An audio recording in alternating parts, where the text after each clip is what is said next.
Hello everyone, this is me Sadia है और मैं आपके लिए लेकर आई हूँ एक और रीडिंग जो कि होगी उन लोगों के लिए जो राइट नाउ नो कांटेक्ट की सिचुएशन में है और कनेक्शन ख़त्म हो चुका है आपका और आपके पर्सन की कोई बातचीत नहीं हो रही है और गिवन सर्कमस्टांसेस में स्टिल आपका इससे मूव ऑन करना आपको टफ लग रहा है, मुश्किल लग रहा है। आपको नहीं समझ आ रहा कि ऐसा क्यों है। क्या आप दोनों वापस आओगे? क्या आप दोनों are like this time to be back together? क्या आप दोनों का मिलना लिखा है किस्मत में, या फिर ये आपके मेंटल ब्लॉक्स है जो आपको मूव ऑन नहीं करने दे रहे? We can find all that out इस रीडिंग में। So stay tuned. और रीडिंग शुरू करने से पहले रिमाइंड करवा दूँ कि ये एक जनरल रीडिंग है, सबके साथ मैच कर भी सकती है और नहीं भी। सो जो बातें, जो मैसेजेस मैच करते हैं उन मैसेजेस को पिक करो और बाकी सबको छोड़ दो।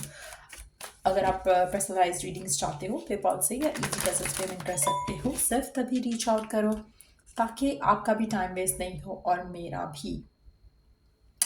सो लेट्स फाइंड आउट क्यों हो रहा है ऐसा। इज इट कि आप दोनों का मिलना लिखा है या फिर कोई और रीज़न है जिसकी वजह से आप एक दूसरे से बढ़ नहीं पा रहे हो, not the other person but आप उस इंसान से आगे बढ़ नहीं पा रहे हो, उस कनेक्शन से निकल नहीं पा रहे हो। क्या चीज़ है ऐसी जो आपको इस रिलेशनशिप में रखे हुए है? क्या रीज़न है क्यों आप मूव ऑन नहीं कर पा रहे हो उस इंसान से?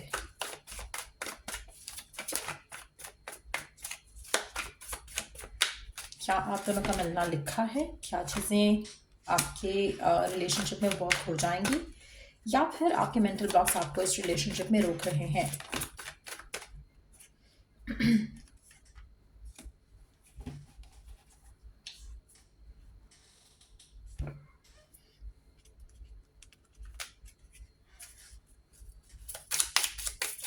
क्या चीज़ है जो आपके इस रिश्ते को रोक रही है?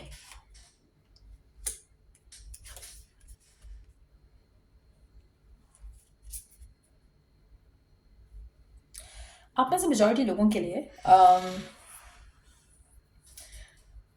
ये रिश्ता जो भी आपके माइंड में है करंटली, जिसके बारे में भी आप सोच रहे हो, इस रिश्ते की अगर हम बात करें तो ये कनेक्शन, ये रिश्ता आपका ऐसा है जो कि जिसमें आपने बहुत टूट कर चाहा इस इंसान को। एक second, let me pick the cards आप। एक सेकेंड।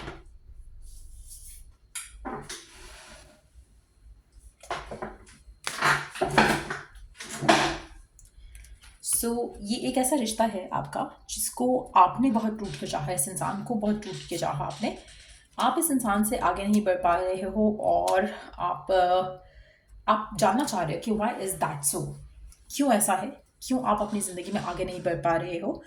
टू बी ऑनेस्ट, मुझे लगता है कि आपने इस इंसान को बहुत टूट के चाहा। आपका प्यार, आपका अनकंडीशनल लव इस इंसान की तरफ जो था, उसकी वजह से आप ये समझ नहीं पा रहे हो कि आपने इस इंसान को वो सब दिया जो आपको शायद नहीं देना चाहिए था, because they were not deserving of it. आप में से मेजॉरिटी लोगों के लिए मुझे लगता है कि अगर जब भी आपके अपने किसी फ्रेंड से या किसी को क्लोज पर्सन से बात करते हो इस बारे में, इस पर्सन के बारे में, वो आपको हमेशा यही कहेगा या कहता आया है कि you have to move on. लेकिन समहाउ आप इस सिचुएशन को अंडरस्टैंड नहीं कर पाए टिल द टाइम केम जहाँ पर पर्सन ने आपको खुद छोड़ दिया या आपने खुद इस कनेक्शन को एंड किया। लेकिन स्टिल आप अपने आप में आगे नहीं बढ़ पा रहे हो, अपनी लाइफ में आगे नहीं बढ़ पा रहे हो। और इसका रीज़न ये नहीं है कि you are meant to be together with this person. इसका रीज़न ये है क्योंकि आपके दिल में उस इंसान के लेकर बहुत ज़्यादा प्यार और मोहब्बत थी और शायद है भी। लेकिन एट द सेम टाइम मुझे लग रहा है कि आने वाले टाइम में ये बदलने वाला है। आप इस इंसान से मूव ऑन कर रहे हो, चाहे आपको करंटली लग रहा है कि नहीं ये तो हो ही नहीं सकता, ये तो इम्पॉसिबल है, लेकिन कुछ होने वाला है आपकी ज़िंदगी में जो कि इस साइकिल को कम्प्लीटली वाइप ऑफ करेगा आपकी लाइफ से और आप अपनी ज़िंदगी में आगे बढ़ोगे विद समबडी न्यू। ये जो भी पर्सन होगा जो आपकी ज़िंदगी में आएगा, ये पर्सन आपका सोलमेट, आपका ट्विन फ्लेम होगा। और जिस पर्सन से आप दूर हुए हो वो आपका कामिक था और है और रहेगा। आप में से कुछ लोगों के लिए मुझे लगता है कि ये पर्सन जो भी है जो आपकी ज़िंदगी में आ रहा है, ये पर्सन आपको खुद रीच आउट करेगा, जिसके साथ you are destined to be with. लेकिन ये तब आपकी ज़िंदगी में आएगा जब आप अपने इस करंट सिचुएशन से बिल्कुल वॉक अवे कर जाओगे। या कुछ लोगों के लिए ये भी पॉसिबिलिटी है कि जब ये पर्सन आएगा तब आप इस करंट सिचुएशन से कंप्लीटली वॉक आउट कर सकोगे, इजीली, एफर्टलेसली हो जाएगा सब। सो कुछ ना कुछ ऐसा होगा जहाँ पर आप आपको जो अभी फीलिंग आ रही है ना, जिसकी वजह से आप ये रीडिंग देख रहे हो कि आप इस इंसान से दूर नहीं जा पा रहे हो, आपकी लाइफ में कुछ हो नहीं पा रहा है जिसमें आप अपनी ज़िंदगी में आगे बढ़ पाओ, क्योंकि आप कहीं ना कहीं आपको लग रहा है इंट्यूटिवली या मेंटली कि ही और शी इज़ द वन। ऐसा नहीं है। ये पर्सन आपकी ज़िंदगी में का कामिक कनेक्शन था और ये कनेक्शन आपके लिए इससे बढ़कर कुछ नहीं होगा, ना तो फ्यूचर में ना ही पहले। लेकिन आप अंडरस्टैंड नहीं कर पाए थे because you love them so much. आप इतना ज़्यादा इंडल्ज थे इस इंसान को लेकर कि आप अपनी वर्थ ही नहीं रियलाइज़ कर पाए, और इसीलिए आप इस इंसान को प्यार करते रहे टिल द टाइम केम कि सब ख़त्म हो गया और वन साइडेड कनेक्शन भी ख़त्म हो गया। आप में से मेजॉरिटी लोगों के लिए it was a one sided connection. आपके एंड से प्यार था, उसके एंड से प्यार डेफिनेटली नहीं था मेजॉरिटी लोगों के लिए।